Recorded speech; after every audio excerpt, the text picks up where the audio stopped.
ಸ್ವಾಮೀಜಿ, ನೀವು ಬಹಳ ಒಂದು ಮಹತ್ವದ ಮಾತನಾಡಿದ್ರಿ.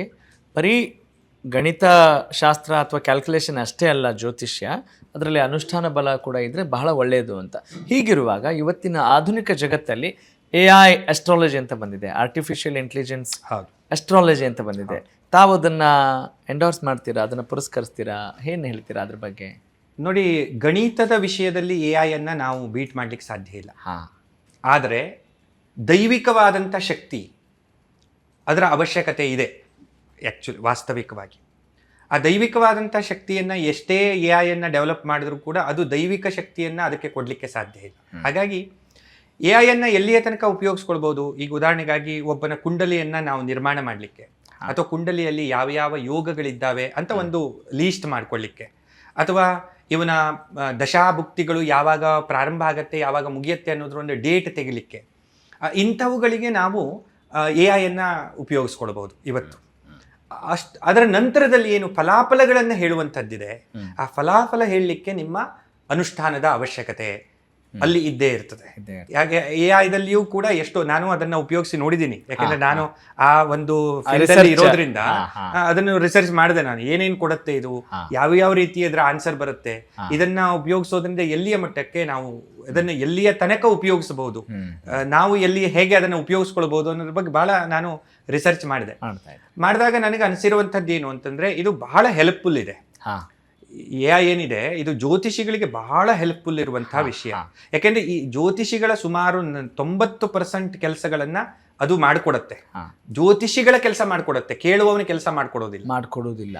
ಜ್ಯೋತಿಷಿಗೆ ಕ್ಯಾಲ್ಕುಲೇಟ್ ಮಾಡುವಂತ ಕೆಲಸ ಇಲ್ಲ, ಕ್ಯಾಲ್ಕುಲೇಷನ್ ಅವನ ಕೈಯಲ್ಲಿ ಸಿಕ್ಬಿಡುತ್ತೆ. ಆಗ ಅವನಿಗೆ ಪ್ರೆಡಿಕ್ಷನ್ ಮಾಡಲಿಕ್ಕೆ ಅದು ಬಹಳ ಹೆಲ್ಪ್ಫುಲ್ ಆಗುತ್ತೆ.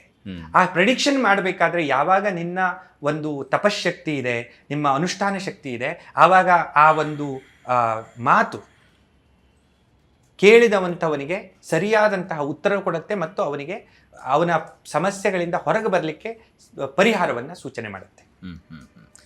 ಎಸ್ ಸ್ವಾಮೀಜಿ. ಹಾಗಾಗಿ ನಾವು AI ದ್ವೇಷಣೆ ಮಾಡುವಂತನೂ ಇಲ್ಲ, ಅದರ ಸಹಕಾರವೂ ಬೇಕು, ಜೊತೆಗೆ ಒಂದು ಅನುಷ್ಠಾನ ಬಲ ಕೂಡ ಬೇಕು. ಎರಡೂ ಸಿಕ್ಕಾಗ ಒಳ್ಳೆಯ ಫಲಿತಾಂಶ ಸಿಗ್ಬೋದು ಅಂತ ನೀವು ಹೇಳ್ತಿದ್ದೀರಿ.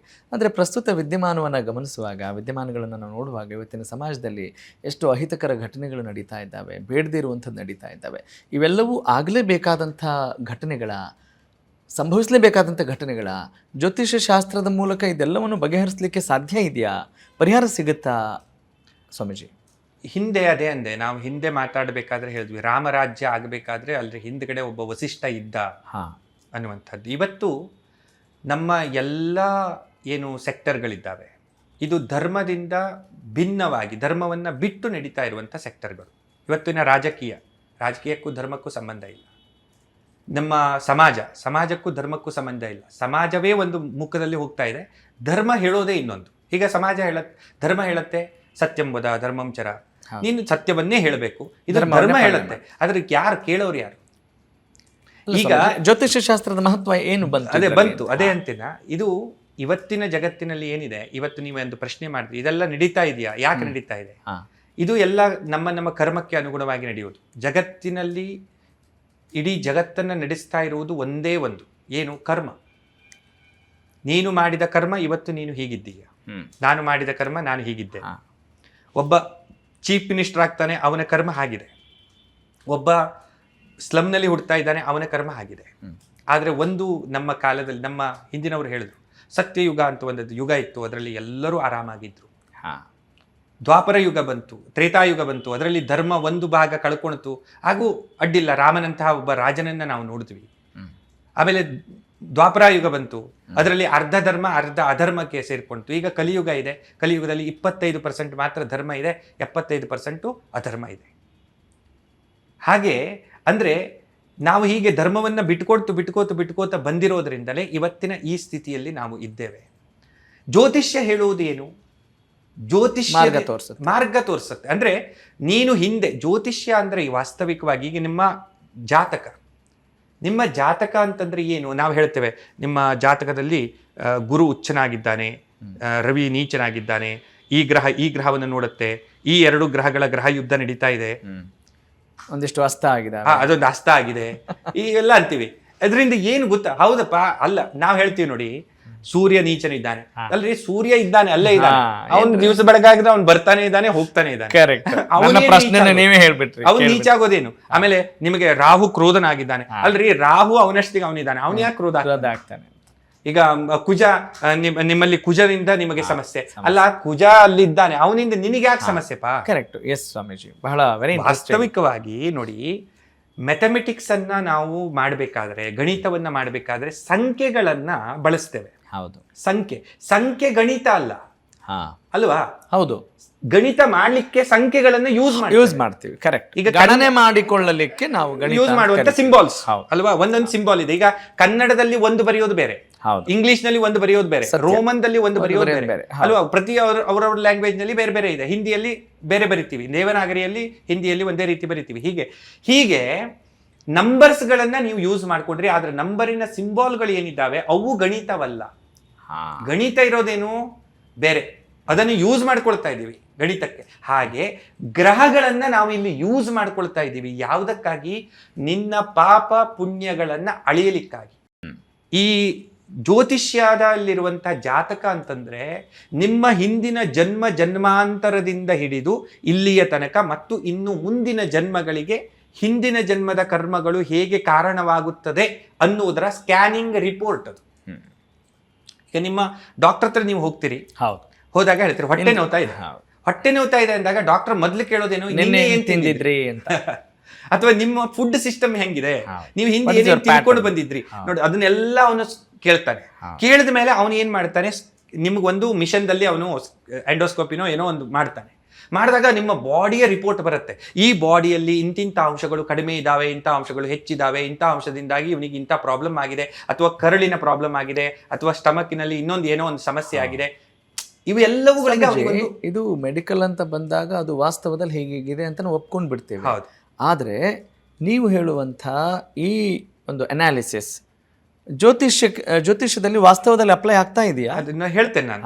ಅದೇ ಈಗ ಹೇಗೆ ಡಾಕ್ಟರ್ಸ್ಗಳು ಹೇಗೆ ಒಂದು ಸ್ಕ್ಯಾನಿಂಗ್ ರಿಪೋರ್ಟ್ ತಗೊಳ್ತಾನೆ ನೋಡಿ. ಡಾಕ್ಟರ್ ಕಣ್ಣಿಗೆ ಕಾಣ್ತಾ ಇಲ್ಲ, ಡಾಕ್ಟರ್ ಕಣ್ಣಿಗೆ ಏನಾದ್ರು ಕಂಡಿದ್ಯಾ ನಿನ್ನ ಹೊಟ್ಟೆ ಒಳಗೆ ಅಂತ? ಕರೆಕ್ಟ್, ಇಲ್ಲ. ಮಿಷನ್ ಹೇಳ್ತಾ ಇದೆ ನಿನ್ನ ಹೊಟ್ಟೆ ಒಳಗೆ ಇದು ಸಮಸ್ಯೆ ಇದೆ. ಹಾಗೆ ಜ್ಯೋತಿಷಿಗೆ ನಿನ್ನನ್ನ ನೋಡಿದಾಗ ಏನು ಕಾಣೋದಿಲ್ಲ, ಜ್ಯೋತಿಷಿಗೆ ನಿನ್ನ ರಿಪೋರ್ಟ್ ಕೊಡಬೇಕು. ಕರೆಕ್ಟ್. ರಿಪೋರ್ಟ್ ಯಾವುದು? ನಿನ್ನ ಜಾತಕ. ಆ ಜಾತಕ ನೋಡಿದಾಗ ಅವನಿಗೆ ಕಾಣಿಸುತ್ತೆ, ಓ ಈ ವ್ಯಕ್ತಿ ಇಷ್ಟು ಪಾಪ ಮಾಡಿ ಬಂದಿದ್ದಾನೆ, ಈ ವ್ಯಕ್ತಿ ಇಷ್ಟು ಪುಣ್ಯ ಮಾಡಿ ಬಂದಿದ್ದಾನೆ, ಈ ಪಾಪದ ಫಲವಾಗಿ ಇವನಿಗೆ ಇನ್ನು 10 ವರ್ಷ ಇವನು ಇಂತಹ ರೋಗದಲ್ಲಿ ನರಳಬೇಕು, ಇವನಿಗೆ ಇಂತಹ ಕ್ಯಾನ್ಸರ್ ಬರಬೇಕು, ಅಥವಾ ಈ ವ್ಯಕ್ತಿ ಇಷ್ಟು ಪುಣ್ಯ ಮಾಡಿದ್ದಾನೆ ಅದರಿಂದ ಇವನಿಗೆ ರಾಜಯೋಗ ಬಂತು, ಇವನು ಏನೋ ಒಂದು ದೊಡ್ಡ ಸಂಸ್ಥೆ ಕಟ್ತಾನೆ, ಹುದ್ದೆಗೆ ಹೋಗ್ತಾನೆ. ಇವು ಎಲ್ಲವುಗಳನ್ನ ಅವನು ಯಾವಾಗ ಹೇಳ್ತಾನೆ ಅಂತಂದ್ರೆ ಅವನಿಗೆ ರಿಪೋರ್ಟ್ ಕೊಟ್ಟಾಗ. ಸರಿ ಸ್ವಾಮೀಜಿ. ಹೀಗೆ ಈ ರಿಪೋರ್ಟ್ ಅಂತಂದ್ರೆ ಏನು? ವಾಸ್ತವಿಕವಾಗಿ ಈಗ ಗ್ರಹಗಳು ಉಚ್ಚ ನೀಚ ಅದೆಲ್ಲ ಹೇಳಿದ್ವಲ್ಲ ನಾವು, ಅದೆಲ್ಲವೂ ಏನನ್ನ ಸೂಚನೆ ಮಾಡುತ್ತೆ ಅಂದ್ರೆ ನೀನು ಮಾಡಿದ ಕರ್ಮ ಹಿಂದೆ ಹೇಗಿತ್ತು, ಅದರ ಫಲವಾಗಿ ಇವತ್ತು ನೀನು ಯಾವ ಕರ್ಮವನ್ನು ಅನುಭವಿಸ್ತೀಯ ಪ್ರತಿಫಲಿಸ್ತಾ ಇದೆ. ಅದಕ್ಕಾಗಿ ಫಲ ಜ್ಯೋತಿಷ್ಯ ಅಂತ ಅದನ್ನ ಹೇಳಿದ್ದಾರೆ. ಫಲ ಯಾವುದರ ಫಲ? ನನ್ನ ಕರ್ಮದ ಫಲ, ಮಾಡಿದ ಕರ್ಮದ ಫಲ. ಇವತ್ತು ಅದಕ್ಕಾಗಿ ನಾವು ಮಾಡಿದ ಕರ್ಮವನ್ನೇ ನಾವು ಅನುಭವಿಸ್ಬೇಕು. ಹೇಳ್ತಾರೆ ಸ್ವಾಮೀಜಿ, ನಾವು ಮಾಡಿದ್ದಣ್ಣು ಮಹಾರಾಯ. ಹೌದು. ಜ್ಯೋತಿಷಿಯ ಪಾತ್ರ ಏನ್ ಬಂತು ಅಂತ ಕೇಳ್ತೀನಿ. ಈಗ ನೋಡಿ, ಈಗ ಇನ್ನೂ ಒಂದು ಕ್ವಶನ್ ಕೇಳ್ಬೋದಾಗಿತ್ತು ನೀವು. ಈಗ ದೇವ್ರ ಹತ್ರ ಹೋಗಿ ನಾವು ನಮಸ್ಕಾರ ಮಾಡ್ತೀವಿ, ದೇವ್ರು ಯಾಕೆ ಬೇಕು? ನಾವು ಮಾಡಿದ್ದಷ್ಟೇ ನಾವು ಉಣ್ತೀವಿ ಅಂದಾಗ ಮತ್ತೆ ದೇವ್ರ ಹತ್ರ ಹೋಗಿ ಕೇಳ್ಕೊಳ್ಳೋದು ಏನಿದೆ? ದೇವ್ರು ಏನ್ ಮಾಡ್ತಾನೆ, ಎಲ್ಲ ಸಕಲ ಗ್ರಹ ಬಲ ಸರಸಿಜಾಕ್ಷ ನೀನೆ ಅಂತ ನಾವು ಕರಿತೀವಿ. ಹಾಗಾಗಿ ನಾವು ಅವನನ್ನು ಹಿಡ್ಕೊಳ್ಳೋಣ, ಅವನಿಗೆ ಹೋಗಿ ನಾನು ನಮಸ್ಕಾರ ಮಾಡಿದ್ರೆ ಅವನು ಕೃಪೆ ತೋರಿದ್ರೆ ನಮಗೊಂದಿಷ್ಟು ಒಳಿತಾದೀತು ಅನ್ನೋ ಭಾವನೆ ಇದೆ. What about astrologer? ನಮ್ಮ ಶಾಸ್ತ್ರದ ಪ್ರಕಾರ ಭಾವನೆಗಳಿಗೆ ಬೆಲೆ ಇಲ್ಲ. ನೀವು ಏನೋ ಅನ್ಕೋ, ಹೌದು, ಶಾಸ್ತ್ರ ಮ್ಯಾಥಮೆಟಿಕ್ಸ್ ಅದು. ಈಗ ಶಾಸ್ತ್ರದಲ್ಲಿ ಬೇರೆ, ಭಾವನೆ ಬೇರೆ. ಭಾವಂ ತದ್ಭವತಿ ಅದಾಯ್ತು. ನಿನ್ನ ಭಾವ ನೀನು ಹೆಂಗ್ ಬೇಕಾದ್ರೂ ಮಾಡ್ಕೋಬಹುದು. ಆ ಯದ್ಭಾವಂ ತದ್ಭವತಿ ಅನ್ನೋದು ಒಂದ್ ರೀತಿಯಲ್ಲಿ ದೊಡ್ಡ ಸಮಸ್ಯೆ ತರುತ್ತೆ. ಅದು ನನ್ನ ಭಾವನೆ ನಾ ಮಾಡ್ತೀನಿ ಅಂದ್ರೆ ಸ್ವೇಚ್ಛಾಚಾರಕ್ಕೆ ಅದನ್ನ ತಗೊಂಡು ಹೋಗಿ ಬಿಟ್ಟಂಗಾಯ್ತು. ಯದ್ಭಾವಂ ತದ್ಭವತಿ. ಮನುಷ್ಯಾಣಂ ಕಾರಣಂ ಬಂಧ ಮೋಕ್ಷಯೋಹ ಅಂತ ಕೂಡ ಕರಿತೀವಿ. ಈಗ ಭಾವನೆಯನ್ನೇ ನೀವು ಮುಖ್ಯವಾಗಿ ಇಟ್ಕೊಂಡು ಹೋದ್ರೆ ಒಬ್ಬ ಟೆರರಿಸ್ಟ್ ಕೂಡ ಅವನ ಭಾವನೆಯಲ್ಲಿ ಅವನು ಶ್ರೇಷ್ಠನೇ ಇದ್ದ. ಸರಿ. ಯಾಕೆಂದ್ರೆ ಅವನು ಮಾಡ್ತಾ ಇರೋದು ನಾನು ಧರ್ಮಕ್ಕಾಗಿ ಮಾಡ್ತಾ ಇದ್ದೀನಿ, ನಾನು ಧರ್ಮಕ್ಕಾಗಿ 1000 ಜನರನ್ನು ಕೊಲ್ತೀನಿ, ಇದು ಅವನ ಭಾವ. ಯದ್ಭಾವಂ ತದ್ಭವತಿ. ಸ್ವಲ್ಪ ಅವನ correct, ಭಾವ. ನಾವು ಸ್ವಲ್ಪ ವಿಷಯಾಂತರ ಆಗ್ತಿದೆ ಅನ್ಸಿದ್ರೆ ಭಾವನೆ ಇಲ್ಲ ಅಂತ ಹೇಳಿದಕ್ಕೆ ಆ ಅದೇ ಶಬ್ದವನ್ನು ಹೇಳಿದೆ. ಇರ್ಲಿ. ಈಗ ನಾನು ಹೇಳ್ತಾ ಇರೋದೇನು, ಹಾ, ಜ್ಯೋತಿಷಿಯ ಪಾತ್ರ ಏನು? ಜ್ಯೋತಿಷ್ಯದ ಪಾತ್ರ ಏನು ಅಂದ್ರೆ, ನಾನು ಹಿಂದಿನ ಜನ್ಮದಲ್ಲಿ ಇಂತಹ ಕರ್ಮಗಳನ್ನ ಮಾಡಿ ಈ ಜನ್ಮದಲ್ಲಿ ಇದನ್ನ ಅನುಭವಿಸ್ತಾ ಇದ್ದೇನೆ. Correct. ಈ ಅನುಭವಿಸುವುದನ್ನ ನಾನು ಯಾವ ಕರ್ಮದ ಮೂಲಕ ಹಾ, ಅದನ್ನ ಸರಿ ಮಾಡ್ಕೊಳ್ಬಹುದು. ಈಗ ಉದಾಹರಣೆಗಾಗಿ ಒಬ್ಬ ಡಾಕ್ಟರಿಗೂ ಮತ್ತು ಜ್ಯೋತಿಷಿಗೂ ಯಾವ ವ್ಯತ್ಯಾಸ ಇಲ್ಲ ನನ್ನ ಪ್ರಕಾರ. ಹಾ, ಹಾ. ನಾನು ಜನರಿಗೆ ಅರ್ಥ ಆಗ್ಲಿ ಅಂತ ಡಾಕ್ಟರ್ನ ಉದಾಹರಣೆಯನ್ನ ಮೇಲಿನ ಮೇಲೆ ಕೊಡ್ತಾ ಇದ್ದೀನಿ. ಚೆನ್ನಾಗಿದೆ, ಹೇಳಿ. ಯಾಕೆ ಅಂದ್ರೆ, ಈಗ ನೋಡಿ, ಡಾಕ್ಟರ್ಸು ನನಗೆ ನಾನು ಅನುಭವಿಸ್ತೇನೆ, ಆದ್ರೆ ಯಾವ ಟ್ಯಾಬ್ಲೆಟ್ ತಗೋಬೇಕು ಅನ್ನೋದನ್ನ ಒಬ್ಬ ಹೇಳ್ಬೇಕಾಗತ್ತೆ. Correct. ಈಗ ನಿನ್ನಲ್ಲಿ ಡಿ ವಿಟಮಿನ್ ಕೊರತೆ ಇದೆ, ಅದರಿಂದ ನಿನ್ನ ಬೋನ್ಸ್ಗಳಿಗೆ ಏನೋ ಒಂದು ಸಮಸ್ಯೆ ಇದೆ, ಅಥವಾ ನಿನ್ನ ಸಿ ವಿಟಮಿನ್ ಕಡಿಮೆ ಇದೆ ಅನ್ನೋದನ್ನ ಆತ ಕಂಡಿಡಿದು, ಅಥವಾ ನಿನ್ನ ಬಾಡಿಯಲ್ಲಿ ಇಂತಿಂಥ ಸಮಸ್ಯೆ ಇದೆ ಅನ್ನೋದನ್ನ ಕಂಡಿಡಿದು ಆತ ಒಂದು ಮೆಡಿಸಿನ್ ಸಬ್ಸ್ಕ್ರೈಬ್ ಮಾಡ್ತಾನೆ. ಹಾ, ಅದನ್ನ ನೀವು ತಗೊಂಡಾಗ ನಿಮಗೆ ಸಮಸ್ಯೆ ಪರಿಹಾರ ಆಗುತ್ತೆ. ಹಾಗೆ ಒಬ್ಬ ಜ್ಯೋತಿಷಿ ಏನ್ ಮಾಡ್ತಾನೆ, ನೋಡಪ್ಪ ನೀನು ಹಿಂದಿನ ಜನ್ಮದಲ್ಲಿ ಇಷ್ಟೆಲ್ಲ ಪಾಪ ಮಾಡ್ಕೊಂಡು ಬಂದಿದೀಯಾ, ಅದರಿಂದ ನಿನಗೆ ಇನ್ನು 6 ತಿಂಗಳ ನಂತರ ಆಕ್ಸಿಡೆಂಟ್ ಯೋಗ ಇದೆ. ಆ ಆಕ್ಸಿಡೆಂಟ್ ಯೋಗವನ್ನು ಹೋಗಿಸಿದ್ರೆ ಏನ್ ಮಾಡ್ಬೇಕು, ನೀನು ಆ ಹಿಂದಿನ ಜನ್ಮದಲ್ಲಿ ಇಷ್ಟು ಪಾಪ ಮಾಡಿದೀಯಲ್ಲಪ್ಪ, ಆ ಪಾಪಕ್ಕೆ ಪುಣ್ಯದಿಂದ ಅದನ್ನ ನೀನು ಸರಿ ಮಾಡ್ಕೋ. ಆಗ ಪುಣ್ಯ ಹೆಂಗ್ ಮಾಡ್ಬೇಕು ಅಂತ ಕೇಳ್ತಾನೆ. ಫಾಸ್ಟೆಸ್ಟ್ ಆಗಿ ನೀವು ಪುಣ್ಯ ಮಾಡ್ಕೋಬೇಕು ಅಂದ್ರೆ ಇಂಥ ಹೋಮ ಮಾಡಿ. ಸ್ವಾಮೀಜಿ, ಒಂದು ಸಣ್ಣ ಏನು ಅಲ್ಪ ವಿರಾಮ ಇಲ್ಲಿ. ನಿಮ್ಮ ಮನೆಯಲ್ಲಿ ಸುಮ್ಮನೆ ಎಕ್ಸಾಂಪಲ್, ಯಾರಿಗೂ ಕೂಡ ಯಾವುದೇ ತಂದೆ ತಾಯಿಗಳಿಗೆ ಸನ್ಯಾಸಿ ಆಗ್ಬಿಡ್ತಾನೆ ನನ್ನ ಮಗ ಅಂತ ಹೇಳಿದರೆ ತಕ್ಷಣಕ್ಕೆ ಒಪ್ಪಿಗೆ ಇರೋಲ್ಲ. ಶಂಕರಾಚಾರ್ಯರ ಅಮ್ಮನಿಗೆ ಒಪ್ಪಿಗೆ ಇರಲಿಲ್ಲ. ಇವತ್ತಿನ ಲೌಕಿಕದಲ್ಲಿ ನಾವು ಅದನ್ನು ಊಹೆ ಮಾಡ್ಕೊಳ್ಳೋಕ್ಕೂ ಕಷ್ಟ. ನೀವು ಹೇಳ್ಬೋದು, ಸುಮ್ಮನೆ ಎಕ್ಸಾಂಪಲ್ಗೆ ಹೇಳ್ತಾ ಇದ್ದೀನಿ, ನನ್ನ ಜಾತಕದಲ್ಲಿ ಸನ್ಯಾಸಿ ಆಗುವ ಯೋಗ ಇದೆ, ಹಾಗಾಗಿ ನಾನು ಸನ್ಯಾಸಿ ಆದೆ ಅಂತ ಹೇಳ್ತೀರೋ, ಅಥವಾ ಸನ್ಯಾಸಿ ಆಗದೆ ಇರಬಹುದಾಗಿತ್ತು ಅದನ್ನು ಆರಂಭದಲ್ಲಿ ನಾವು ತಿಳ್ಕೊಂಡಾಗ ಅಂತ ಹೇಳ್ತಿರೋ?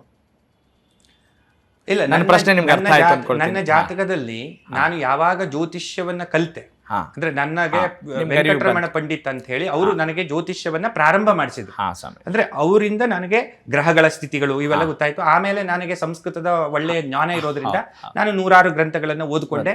ಅದರಿಂದ ನನ್ನ ಜ್ಞಾನ ಅಭಿವೃದ್ಧಿ ಆಯ್ತು. ಯಾವಾಗ ನನಗೆ ಜ್ಯೋತಿಷ್ಯ ಪ್ರಾರಂಭ ಮಾಡಿದೆ, ನನಗೆ ಒಂದು ಕುಂಡಲಿ ನೋಡ್ಲಿಕ್ಕೆ ಪ್ರಾರಂಭ ಮಾಡಿದೆ, ಆವಾಗಲೇ ನನಗೆ ಐಡಿಯಾ ಬಂದ್ಬಿಟ್ಟಿತ್ತು. ನಾನು ಸಾಮಾನ್ಯ 18, 19 ಮತ್ತು 20 ಈ ವಯಸ್ಸಿನಲ್ಲಿ ನಾನು ಪಂಡಿತರ ಹತ್ರ ನಾನು ಜ್ಯೋತಿಷ್ಯವನ್ನ ಕಲಿಲಿಕ್ಕೆ ಹೋಗಿದ್ದು. ಅಂದ್ರೆ 18, 19, 20ನೇ ವಯಸ್ಸಿನಲ್ಲಿ. ಅಲ್ಲಿಗಿಂತ ಮೊದಲು ನನಗೆ ಜ್ಯೋತಿಷ್ಯದ ಜ್ಞಾನ ಇಲ್ಲ.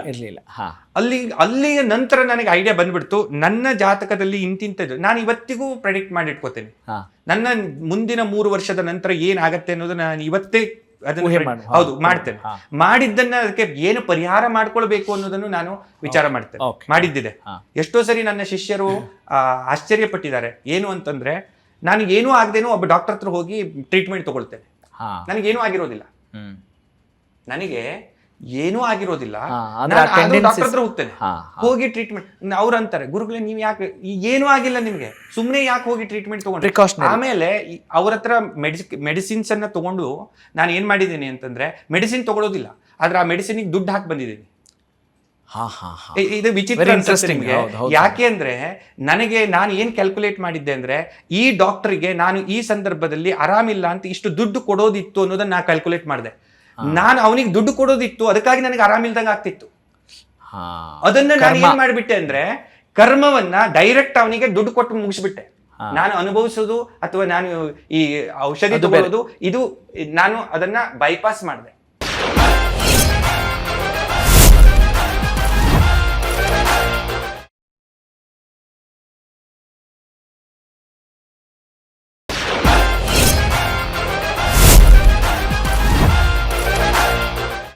ಅಂದ್ರೆ ನೀವೇನ್ ಹೇಳ್ತಾ ಇದ್ದೀರಿ, ಪ್ರಾರಬ್ಧ ಬಿಟ್ಟು ಬಾಣ ಅಂತೀವಿ ನಾವು. ಇಲ್ಲ, ಪ್ರಾರಬ್ಧದಲ್ಲಿ 3 ರೀತಿ ಇದೆ. ಹೌದು, ಕರ್ಮದಲ್ಲಿ 3 ರೀತಿ. ಅದನ್ನ ಸಂಚಿತ, ಒಂದು ಅದಾಯ್ತು, ಸಂಚಿತ ಕರ್ಮ, ಪ್ರಾರಬ್ಧ ಮತ್ತು ಆಗಾಮಿ ಕರ್ಮ ಅಂತ ಕ್ರಿಯಮಾಣಕ್ಕೂ ಹೇಳ್ತೀವಿ. ಒಂದು ಭಾಗ, ಅದು ಕರ್ಮದ 3 ಪ್ರಕಾರಗಳು. ಹೌದು, 3 ಪ್ರಕಾರಗಳು. ಕರ್ಮದಲ್ಲಿ 3 ರೀತಿಯ ಕರ್ಮಗಳಿದೆ. ಏನು? ಒಂದು ಲಘು ಕರ್ಮ, ಇನ್ನೊಂದು ಮಧ್ಯಮ ಕರ್ಮ, ಇನ್ನೊಂದು ಮಹಾಕರ್ಮ. ಮಹಾಕರ್ಮವನ್ನ ಹರೇಣಾಪಿ ಬ್ರಹ್ಮೇಣಾಪಿ ಸುರೈರಪಿ ಲಲಾಟ ಲಿಖಿತಾಂ ರೇಖಾಂ ಪರೇ ಮಾಷ್ಟುಂ ನ ಶಕ್ಯತೆ. ಇದು ಮಹಾಕರ್ಮ. ಮಹಾಕರ್ಮವನ್ನ ಒಂದು ಸಾರಿ ಅದು ನಿರ್ಧಾರ ಆದ ಮೇಲೆ ಅದನ್ನ ಬದಲು ಮಾಡ್ಲಿಕ್ಕೆ ಹರಿಹರ ಬ್ರಹ್ಮರಿಂದನೂ ಸಾಧ್ಯ ಇಲ್ಲ. ಓಕೆ ಸ್ವಾಮೀಜಿ, ಹಾಗಿದ್ರೆ ಲಘು ಕರ್ಮ ಮತ್ತು ಮಧ್ಯಮ ಕರ್ಮವನ್ನ ನೀವು ಬದಲಾಯಿಸ್ಕೊಳ್ಬಹುದು. ಉದಾಹರಣೆಗಾಗಿ ಈಗ ನೀವೇ ಕೇಳ್ತೀರಿ, ಗುರುಗಳೇ ನೀವು ಹೇಳ್ತೀರಿ ನಾವು ಜ್ಯೋತಿಷ ಕಲ್ತಿದ್ದೀನಿ ಹಾಗೆ ಹೀಗೆ ನಿಮ್ಗೆ 58 ಗೊತ್ತಿದೆ ಅಂತ ಹೇಳ್ತಾ ಇದ್ರಿ. ನಾನೊಂದು ಕ್ವಶನ್ ಮಾಡ್ತೀನಿ, ಮಧ್ಯಾಹ್ನ ನಾನು ಎಷ್ಟು ಗಂಟೆಗೆ ಊಟ ಮಾಡ್ತೀನಿ? ನೀವೊಂದು ಕ್ವಶನ್ ಮಾಡ್ತೀನಿ. ಈಗ 2 ಗಂಟೆ ಆಗ್ತಾ ಬಂತು, ನನಗೆ ಊಟ ಮಾಡುವ ಯೋಗ ಯಾವಾಗಿದೆ? ನಾನು ಅಂತೀನಿ ನಿನಗೆ 3:30ಗೆ ಊಟ ಮಾಡುವ ಯೋಗ ಇದೆಯಪ್ಪ. ನೀನಂತೀಯ ನೋಡೋಣ ಇವತ್ತು ಗುರುಗಳು ಮಾತ್ರ ಸುಳ್ಳು ಮಾಡ್ಲೇಬೇಕು ನಾನು, ಅದಕ್ಕಾಗಿ ನೀವು 5 ಗಂಟೆಗೆ ಊಟ ಮಾಡ್ತೀರಿ ಬೇಕು ಅಂತ. ನಾನಂತೀನಿ 5 ಗಂಟೆಗೆ ಊಟದ ಯೋಗ ಇದೆ ಅಂತಂದ್ರೆ ನೀವಂತೀರಿ ನಾನು 3:30ಗೆ ಊಟ ಮಾಡೋಣ. ಇದು ಲಘು ಕರ್ಮ ನಿಮ್ಮ ಕೈಯಲ್ಲಿದೆ, ಲಘು ಕರ್ಮಗಳು ನಮ್ಮ ಕೈಯಲ್ಲಿರ್ತದೆ. ಕರೆಕ್ಟ್. ಹಾಗಾದ್ರೆ ಇದನ್ನ ನಾವು ಮಧ್ಯಮ ಕರ್ಮಗಳು ಯಾವ್ದಿದಾವೆ? ಉದಾಹರಣೆಗಾಗಿ ನಿಮ್ಗೆ ಆಕ್ಸಿಡೆಂಟ್ ಆಗುವ ಯೋಗ ಇದೆ, ನಿಮ್ಗೆ ಆರಾಮ್ ಇಲ್ದಂಗೆ ಆಗುವ ಯೋಗ ಇದೆ, ನಿಮ್ಗೆ ಇಷ್ಟು ದಿವಸದ ನಂತರ ಇಂಥದ್ದೊಂದು ಸಣ್ಣ ಕಂಟಕ ಇದೆ, ಅಥವಾ ನಿಮ್ಮ ಹೆಂಡತಿಯ ಜೊತೆಗೆ ಈಗ ಜಗಳ ಆಡೋದಿದೆ, ನೀವಿಬ್ರು ಮನಸ್ತಾಪ ಮಾಡ್ಕೊಳ್ಳೋದಿದೆ, ಅಥವಾ ನಿಮ್ಮ ಮಗುವಿಗೆ ಆರಾಮ್ ಇಲ್ದಂಗೆ ಆಗೋದಿದೆ, ನಿಮ್ಮ ಮಗುವಿಗೆ ಇಂತಹ ಒಂದು ವಿಷಯವನ್ನು ಕೊಡಿಸೋದು, ಇವೆಲ್ಲ ಮಧ್ಯಮ ಕರ್ಮಗಳು.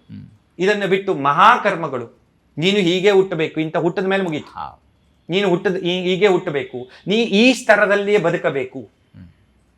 ಕರೆಕ್ಟ್. ಇವು ಮಹಾಕರ್ಮ. ಈಗ ಸನ್ಯಾಸಿ ಆಗುವಂಥದ್ದು ಮಹಾಕರ್ಮ. ಒಬ್ಬ ವ್ಯಕ್ತಿ ಅವನು ಹೀಗೆ ಬದುಕಬೇಕು. ಈಗ ಒಬ್ಬ ಚೀಫ್ ಮಿನಿಸ್ಟರ್ ಆಗ್ಬೇಕು, ಇದೊಂದು ಹುಟ್ಟು ಸಾವು ಅದು ನಿರ್ಧಾರವಾಗಿದೆ ಅಂತ ಹೇಳ್ಬೋದು. ಮತ್ತೆ ಬೇರೆ ಇನ್ ಯಾವ ಘಟನೆಗಳು ನಿಶ್ಚಿತವಾಗಿದ್ದಾವೆ? ಸಂಪೂರ್ಣ ಜೀವನ ನಿರ್ಧಾರಿತವಿದೆ, ಆದ್ರೆ ಜೀವನದ ಘಟನೆಗಳು ನಿನ್ನ ಕೈಯಲ್ಲಿದೆ. ಸ್ವಲ್ಪ ಈಗ ಉದಾಹರಣೆಗಾಗಿ ನರೇಂದ್ರ ಮೋದಿ ಅವರು ಪ್ರೈಮ್ ಮಿನಿಸ್ಟರ್ ಆಗೋದು ನಿರ್ಧಾರಿತ, ಆದ್ರೆ ಅವರು ನಿತ್ಯ ಊಟ ಮಾಡೋದು ಅವ್ರ ಕೈಯಲ್ಲಿದೆ. ಯಾರ ಜೊತೆ ಮಾತಾಡ್ಬೇಕು, ಯಾರ ಜೊತೆ ಮಾತಾಡಬಾರ್ದು ಅವ್ರ ಕೈಯಲ್ಲಿದೆ. ಅವ್ರು ಯಾವ ನಿರ್ಧಾರ ತಗೋಬೇಕು, ಯಾವ ನಿರ್ಧಾರ ತಗೋಬೇಕು ಅವ್ರ ಕೈಯಲ್ಲಿದೆ. ಆದ್ರೆ ಅವರು ಪ್ರೈಮ್ ಮಿನಿಸ್ಟರ್ ಆಗೋದೇನಿದೆಯಲ್ಲ ಅದು ನಿಶ್ಚಿತ ಇದೆ. ಒಬ್ಬ ರಾಜಯೋಗದಲ್ಲಿ ಹುಟ್ಟುತ್ತಾನೆ, ಒಬ್ಬ ಸನ್ಯಾಸಿ ಆಗುತ್ತಾನೆ. ಅವನು ಸನ್ಯಾಸಿ ಆಗ್ಲಿಕ್ಕೆ ಹುಟ್ಟಿದವನು, ಅವನು ಸನ್ಯಾಸಿ ಆಗೇ ಆಗ್ತಾನೆ. ಆದ್ರೆ ಸನ್ಯಾಸಿ ಆದ ಮೇಲೆ ಅವನು ಹೇಗೆ ಊಟ ಮಾಡ್ತಾನೆ, ಹೇಗೆ ಊಟ ಮಾಡೋದಿಲ್ಲ, ಯಾವ ನಿಯಮ ಇಟ್ಕೋತಾನೆ, ಯಾವ ನಿಯಮ ಇಟ್ಕೊಳ್ಳೋದಿಲ್ಲ, ಇದು ಅವನಿಗೆ ಬಿಟ್ಟಿದ್ದು. ಅದಕ್ಕೆ ಇಚ್ಛಾ ಸ್ವಾತಂತ್ರ್ಯ ಅಂದ್ರೆ ಅಲ್ಲಿ ಸ್ವಾಮೀಜಿ. ಹಾಗಾದ್ರೆ ನಮ್ಮ ರಾಜ್ಯದ ಜನತೆಗೆ ಒಂದಿಷ್ಟು ಕುತೂಹಲ ಇದೆ. ಸದ್ಯಕ್ಕೆ ರಾಜ್ಯದಲ್ಲಿ ಮುಖ್ಯಮಂತ್ರಿಯಾಗಿ ಸಿದ್ದರಾಮಯ್ಯನವರು ಮುಂದುವರಿತಾರಾ ಅಥವಾ ಇವರೇ ಡಿ.ಕೆ. ಶಿವಕುಮಾರ್ ಅವರು ಆಗ್ತಾರ ಅನ್ನೋ ದೊಡ್ಡ ಪ್ರಶ್ನೆ ಇದೆ.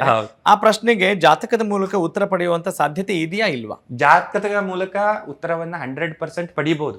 ಆದ್ರೆ ನಾನು ವಾಸ್ತವಿಕವಾಗಿ ರಾಜಕೀಯದ ಪ್ರೆಡಿಕ್ಷನ್ ಅನ್ನು ನಾನು ಮಾಡ್ಲಿಕ್ಕೆ ಹೋಗೋದಿಲ್ಲ, ಮಾಡ್ಲಿಲ್ಲ ಇಲ್ಲೋ ತನಕ. ನಾನು ಸಾಮಾನ್ಯ ಜನರ ಸಮಸ್ಯೆಗಳ ಪರಿಹಾರವನ್ನು, ಅದು ಇಂಪಾರ್ಟೆಂಟ್ ಅಲ್ಲ ಸ್ವಾಮೀಜಿ, ಅದು ಮಾಡಬಾರದು ಅಂತ ನನಗೆ ಅಂತ ಅವಕಾಶ ಇನ್ನೂ ಬಂದಿಲ್ಲ. ನಾನು ಅದಕ್ಕೆ ಅದ್ರ ಬಗ್ಗೆ ವಿಚಾರ ಮಾಡಿಲ್ಲ. ಮುಂದೆ ಅವಕಾಶ ಬಂದಾಗ ಅದನ್ನ ನಾನು ಮಾಡೇ ಮಾಡ್ತೇನೆ, ಏನ್ ಪ್ರಶ್ನೆ ಇಲ್ಲ.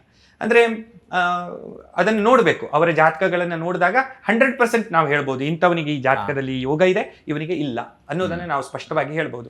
ಈಗ ನಾವು ಮಮತಾ ಬ್ಯಾನರ್ಜಿ ಅವರ ಜಾತಕವನ್ನ, ನಾನು ಮೊನ್ನೆ ಯಾರೋ ಒಬ್ರು ಮಾತಾಡ್ತಾ ಇದ್ರು ಅವ್ರ ಜಾತಕದಲ್ಲಿ ಹಿಂಗೆ ಹಿಂಗೆ ಇದೆ ಅಂತ. ನಾನು ಅಂದೆ ಇಲ್ಲ, ಮುಗಿದಿದೆ ಅವರಿಗೆ ಅಂತ ಹೇಳಿದ್ದೆ. ನಾನು ಇದನ್ನ ಪ್ರೆಸ್ ಮುಂದಾಗಲಿ ಅಥವಾ ನಿಮ್ಮ ಹಾಗೆ ಮೀಡಿಯಾದ ಮುಂದೆ ಹೇಳಿಲ್ಲ, ಆದ್ರೆ ನಾನು ಮೊದ್ಲೇ ಪ್ರೆಡಿಕ್ಟ್ ಮಾಡಿದ್ದೆ ಪಶ್ಚಿಮ ಬಂಗಾಳದಲ್ಲಿ ಬಿಜೆಪಿ 200 ದಾಟತ್ತೆ ಅಂತ ಹೇಳಿದ್ದೆ. ನಾನು ಮೊದ್ಲೇ ಹೇಳಿದ್ದೆ, ಪ್ರೆಡಿಕ್ಷನ್ ಮಾಡಿದ್ದೆ. ಆಮೇಲೆ ಇನ್ನು ಮುಂದೆ ಮಮತಾ ಬ್ಯಾನರ್ಜಿ ಅವರ ಜೀವನದಲ್ಲಿ ಪಾಲಿಟಿಕ್ಸ್ ಅನ್ನೋದು ಮುಗೀತು ಅಂತ ಹೇಳಿದ್ದೆ. ಪಾಲಿಟಿಕ್ಸೇ ಮುಗೀತು, ಅವ್ರದ್ದು ಸಮಾಪ್ತಿ. ಅವರು ಇನ್ನು ಸ್ವಲ್ಪ ದಿವಸದ ನಂತರ ಅಜ್ಞಾತವಾಗ್ತಾರ ಅವರು. ಅಂದ್ರೆ ಎಲ್ಲಿ ಇದ್ರು ಅವರು ಹೇಗಿದ್ದಾರೆ ಅನ್ನೋದು ಸಹಿತ ಯಾರಿಗೂ ಗೊತ್ತಾಗೋದಿಲ್ಲ, ಆ ರೀತಿ ಆಗತ್ತೆ. ಸಂಪೂರ್ಣ ಕಳ್ಕೊಳ್ತಾರೆ, ಆಮೇಲೆ ಸಂಪೂರ್ಣ ರಿವರ್ಸ್ ಬರುತ್ತೆ. ಸ್ವಾಮೀಜಿ, ಯಾವುದ್ರ ಮೇಲೆ ಈ ಪಕ್ಷ, ಈಗ ಒಬ್ಬ ಮನುಷ್ಯನಾದ್ರೆ ಹೇಳ್ಬೋದು ಏನು ಅವರ ಜಾತಕ ಹೀಗಿದೆ, ಅವರ ಘಟನಾವಳಿಗಳನ್ನು ಹೇಳ್ಬೋದು. ಒಂದು ಪಕ್ಷ ಅಧಿಕಾರಕ್ಕೆ ಬರುತ್ತೆ ಅಂತ ಹೇಳೋದು ಯಾವುದರ ಆಧಾರದ ಮೇಲೆ ತಾವು ಹೇಳ್ತೀರಿ? ಪಕ್ಷದ ಅಧ್ಯಕ್ಷನ ಅಥವಾ ಹುದ್ದೆಯಲ್ಲಿ ಪ್ರಸ್ತುತ ಇರುವಂತವರ? ಜ್ಯೋತಿಷ್ಯದಲ್ಲಿ ಬಹಳಷ್ಟು ರೀತಿಯ ವ್ಯವಸ್ಥೆ ಕೊಟ್ಟಿದ್ದಾರೆ ನಮ್ಗೆ. ನಾವು ಏನ್ ಮಾಡ್ಬೋದು, ಈಗ ನೀವು ಒಂದು ಪ್ರಶ್ನೆ ಕೇಳಿದಾಗ ಪ್ರಕೃತಿ ಹೇಗೆ ಕೆಲಸ ಮಾಡ್ತಾ ಇದೆ ಅದ್ರ ಮೇಲೂ ಉತ್ತರ ಕೊಡಬಹುದು. ಹೌದು, ಗಾಳಿ ಈ ದಿಕ್ಕಿನಿಂದ ಈ ದಿಕ್ಕಿಗೆ ಬೀಸ್ತಾ ಇದೆ ಅಂದ್ರೆ ನಮಗೆ ಈ ಕ್ಯಾಲ್ಕುಲೇಷನ್, ಮುಂದಿಂದ ಹಿಂದೆ ಬೀಸ್ತಾ ಇದೆಯೋ, ಉತ್ತರದಿಂದ ಪಶ್ಚಿಮಕ್ಕೆ ಬೀಸ್ತಾ ಇದೆಯೋ, ಪಶ್ಚಿಮದಿಂದ ಉತ್ತರಕ್ಕೆ ಬೀಸ್ತಾ ಇದೆಯೋ, ಯಾವ ಪಕ್ಷಿ ಎಲ್ಲಿ ಹಾರ್ತಾ ಇದೆ, ಯಾವ ರೀತಿ ಗಾಳಿ ಬೀಸ್ತಾ ಇದೆ, ಅದು ಸುಂಟರ ಗಾಳಿ ಇದೆಯೋ, ಅಥವಾ ನಾನು ಪ್ರಶ್ನೆ ಕೇಳಿದಾಗ ನೀನು ಪ್ರಶ್ನೆ ಕೇಳಿದಾಗ ಯಾವ ವ್ಯಕ್ತಿ ಎಲ್ಲಿಂದ ಬಂದ, ಯಾರು ಬಂದ, ಇದಕ್ಕೆ ನಾವು ಒಂದು ಶಕುನ ಶಾಸ್ತ್ರ ಅಂತ ಹೇಳ್ತೀವಿ, ಅಥವಾ ಶಕುನದ ಮೇಲೆ ಜ್ಯೋತಿಷ ಇಂಡಿಕೇಶನ್ಸ್, ಇದರ ಮೂಲಕ ನಾವು ಉಪಯೋಗಿಸ್ಕೊಂಡು ಹೇಳ್ಬೋದು. ಎರಡನೇದಾಗಿ ಉದಯ ಲಗ್ನ ಅಂತ, ಅಂದ್ರೆ ಈ ಟೈಮಿಗೆ ಈಗ ಎಷ್ಟು ಗಂಟೆ ಆಗಿದೆ, ಆ ಗಂಟೆಯ ಮೇಲೆ ಯಾವ ಪ್ರಶ್ನೆ ಕೇಳಿದಾನೆ ಅದರ ಮೇಲೆ ಯಾವ ಗ್ರಹಸ್ಥಿತಿ ಇದೆ ಅದರ ಮೇಲೆ ಉತ್ತರ ಹೇಳ್ಬೋದು. ಆಮೇಲೆ ಆರೂಢ ಲಗ್ನ ಅಂತ, ಅಂದ್ರೆ ನೀವು ಕವಡೆಯನ್ನ ಇಟ್ಟೋ ಅಥವಾ ಪ್ರಶ್ನೆಗೆ ನಂಬರ್ಗಳನ್ನ ಕೇಳ್ಕೊಂಡು ಅದರ ಮೇಲೆ ನಾವು ಉತ್ತರ ಹೇಳ್ಬೋದು.